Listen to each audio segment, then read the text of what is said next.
आज हम सॉल्व करेंगे जेई एडवांस 2021 का फिजिक्स से क्वेश्चन। तो स्टार्ट करते हैं। देखिए, projectile is thrown at a point O at an angle 45 degree. 45 degree से ओ पॉइंट से एक प्रोजेक्टाइल फेंकी गई है,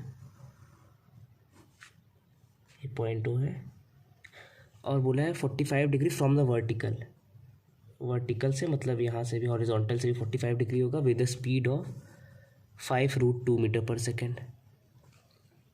आपसे बोल रहा है कि हाईएस्ट पॉइंट से पे वो दो मास में इक्वल मास में स्प्लिट हो गया।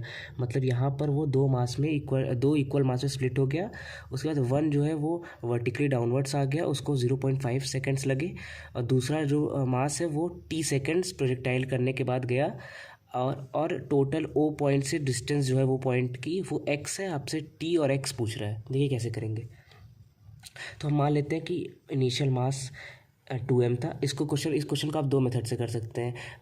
एक सेंटर ऑफ मास को कि शिफ्ट नहीं होगा, सेंटर ऑफ मास से कंसेप्ट कर सकते हैं, या फिर बेसिक आप मोमेंटम को कंजर्व करा के काइनेमेटिक्स इक्वेशन लगा लेते हैं। पहला हम मेथड 1 करते हैं, सेंटर ऑफ मास, जो कि सबसे ईजी है एक्स निकालने के लिए। देखिए, मैक्सिमम हाइट पे ये आपका रेंज का हाफ होता है r/2।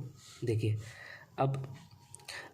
अगर ये यहाँ पर अगर इसका मास 2m है, तो अगर एक मास m का इधर गिरा होगा, एक वर्टिकली डाउनवर्ड से बोल रहा है आपका। अब देखिए, जो भले से ये कुछ यहाँ पर जाएगा x, मतलब ये हमारा x होगा, लेकिन सेंटर ऑफ मास जो है वो हमारा रेंज ही होगा।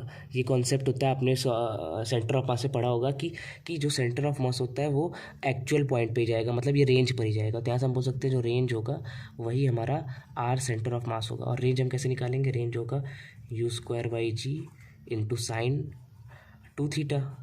तो u² है आपका 5√2 का स्क्वायर अपॉन g आपको 10 बोला है, साइन 2θ साइन 91 होता है, तो ये आपका आ गया 5 मीटर। तो मतलब हमारा रेंज है वो 5 मीटर है, वो हमारा r सेंटर ऑफ मास है। तो सेंटर ऑफ मास क्या होगा? m1 r1 plus m2 r2 upon m1 plus m2। अब देखिए, 5 = m1 आपका m है, इसका r कोऑर्डिनेट ये r/2 है, r/2 मतलब 5/2, प्लस m2 भी आपका m है, ये आपने x माना था r2, ये x हो गया, upon m plus m 2m। तो ये m आपका कैंसिल हो जाएगा, इसको क्रॉस मल्टीप्लाई, तो 10 = 5/2 प्लस x। तो यहाँ आपका x आ गया 10 minus 5/2 which is equals to 7.5। तो x आपका आ गया 7.5 मीटर, ये आपका आंसर है। अब हम इसको मेथड 2 से सॉल्व करते हैं। वैसे हम टी भी आपको बता देते हैं। टी देखिए, यहाँ पर इसके पास कोई वर्टिकल वेलोसिटी नहीं है, इसके पास भी हॉरिजॉन्टल वेलोसिटी है, इसके पास हॉरिजॉन्टल वेलोसिटी है। और जो हमारा टाइम होता है वो क्या होता है? 2h/g। हमारा जो टाइम ऑफ फ्लाइट होता है परफॉर्मर हाइट h, वो इंडिपेंडेंट होता है वर्टिकल वेलोसिटी के। और यहाँ वर्टिकल वेलोसिटी नहीं है, तो दोनों का टाइम ऑफ फ्लाइट सेम होगा। तो अगर एक का 0.5 सेकंड है, तो दूसरे का भी 0.5 सेकंड होगा। अब हम x जो है वो दूसरे मेथड से निकालते हैं। देखिए, अब मेथड 2 हम एक बार फिर बना लेते हैं। अब मेथड 2 में देखिए क्या करेंगे। ये आपको 45 डिग्री दिया था, ये आपको 5√2 मीटर पर सेकंड दिया था। अब देखिए, हम यहाँ पर मोमेंटम को कंजर्व कराएंगे। कैसे? देखिए, यहाँ पर हाईएस्ट पॉइंट पे इसके पास 5√2 cos 45 बचेगा वेलोसिटी, तो रहेगा 5 मीटर पर सेकंड हाईएस्ट पॉइंट पे। अब देखिए, अब हम मोमेंटम को कंजर्व कराएंगे। देखिए कैसे करेंगे हम।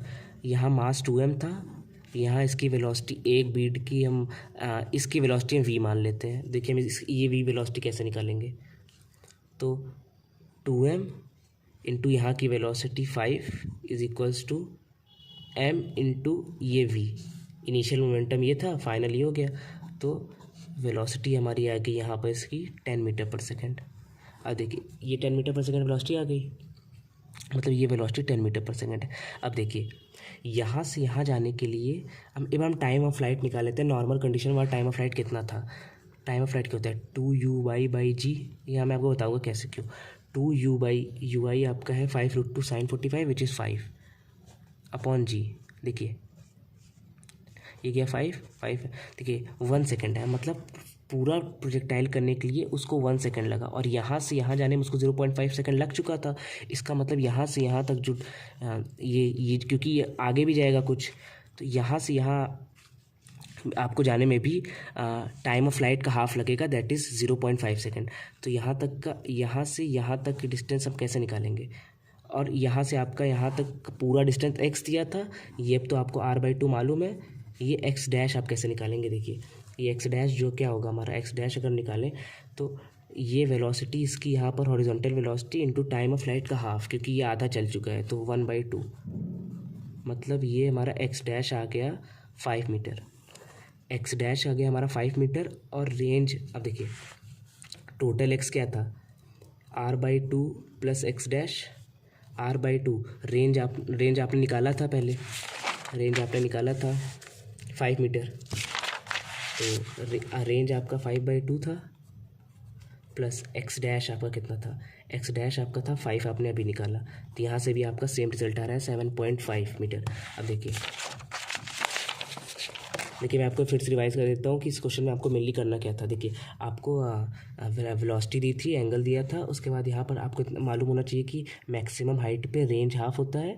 तो अब हम यहाँ पर कॉन्सेप्ट यहाँ पर ये है कि जो सेंटर ऑफ मास होगा ये 2m का, वो तो रेंज पर ही जाके गिरेगा, तो वही हमने कॉन्सेप्ट लगाया कि जो r होगा वो RCOM ही होगा। तो हमने यहाँ फार्मूला डाला, यहाँ से x आ गया हमारा 7.5। अब देखिए टाइम ऑफ फ्लाइट हमने कैसे निकाला, टाइम ऑफ फ्लाइट क्या होता है किसी हाइट एच से 2h/g, ये वेलोसिटी के इंडिपेंडेंट होता है वर्टिकल वेलोसिटी के, तो वर्टिकल वेलोसिटी यहाँ पर है भी नहीं, तो दोनों का टाइम, अगर एक का टाइम ऑफ फ्लाइट आपको 0.5 दिया है तो दूसरे का भी 0.5 ही होगा।